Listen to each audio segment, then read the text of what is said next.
Que um governo seu tem mais possibilidade de recuperação da economia do que um governo Bolsonaro-Paulo Guedes? Olha, o Paulo Guedes é um banqueiro neoliberal. Ele vai adotar o neoliberalismo no Brasil. E a gente sabe no que isso dá. O neoliberalismo tem um pressuposto. A retomada do crescimento só se dará com a exclusão das pessoas, com achatamento salarial, com corte de direitos sociais. É assim que o neoliberal pensa. Não estou dizendo que é assim que ele pensa. A minha escola é outra. A minha escola é que quanto mais forte o mercado de consumo de massa, quanto mais emprego, quanto mais direitos sociais, mais robusta é a sociedade, menos sujeita às intempéries do ciclo econômico. Ou seja, meu modelo de economia é com mais gente, não com menos gente. Com mais direitos, não com menos direitos. Eu não acredito que a reforma trabalhista do Temer, apoiada pelo Bolsonaro e pelo Paulo Guedes, vai resultar em aumento do poder de compra do trabalhador. Se isso não acontecer, e já não está acontecendo, a tendência é o consumo ficar mais deprimido ainda. Outra coisa, banqueiro vai regular banco? O Brasil tem um problema crônico que nós mesmos não enfrentamos, porque achávamos que quando caísse a Selic, ia cair a taxa de juro para o tomador. Não aconteceu. A Selic caiu e o juro para o tomador continua nas alturas. Conclusão, eu mesmo me equivoquei a respeito desse diagnóstico. Eu achava que a Selic era o maior problema da economia brasileira, do ponto de vista do sistema de crédito. As evidências vão na direção contrária. Caiu a Selic está num patamar muito mais adequado para uma inflação de 4, 6,5, razoável.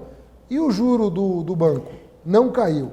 Se não fizer a reforma bancária, o Paulo Guedes vai fazer reforma bancária? Então, mas vai fazer essa questão da dívida pública, que parece que é o calcanhar de Aquiles da nossa economia. Quer dizer, o senhor vai fazer cortes no setor público, o senhor pretende mexer na Previdência, como é que vai ser nessa A dívida pública ela tem que, em algum momento do futuro próximo, começar a cair. Não é bom o patamar que ela está e a gente tem que demonstrar para o mercado que a trajetória vai ser de queda. Qual é a diferença? A diferença é quem que vai se responsabilizar por essa queda. Por exemplo, cortando a aposentadoria rural, a economia vai piorar, não vai melhorar. Cortando o benefício de prestação continuada, a economia vai piorar, não melhorar. Então, para trazer a dívida pública para um patamar adequado, você tem que ter um combo, um conjunto de medidas que faça sentido para não prejudicar o crescimento. Porque se não tiver crescimento, não vai ter corte suficiente para fazer E quanto mais corte, cair. mais queda. E quanto mais corte, mais queda. Então o problema é de combo, é de combinação de ações.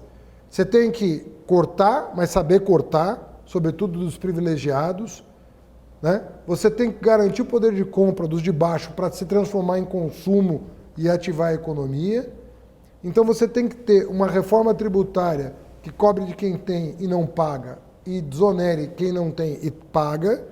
É um conjunto de medidas que vai fazer com que a trajetória da dívida caia. Qual que é a cabeça do neoliberal? Corta a despesa pública que a dívida vai cair. Não vai. Não vai cair. Você vai deprimir mais a economia, a tua receita vai cair mais do que o corte de despesa, que é o que aconteceu.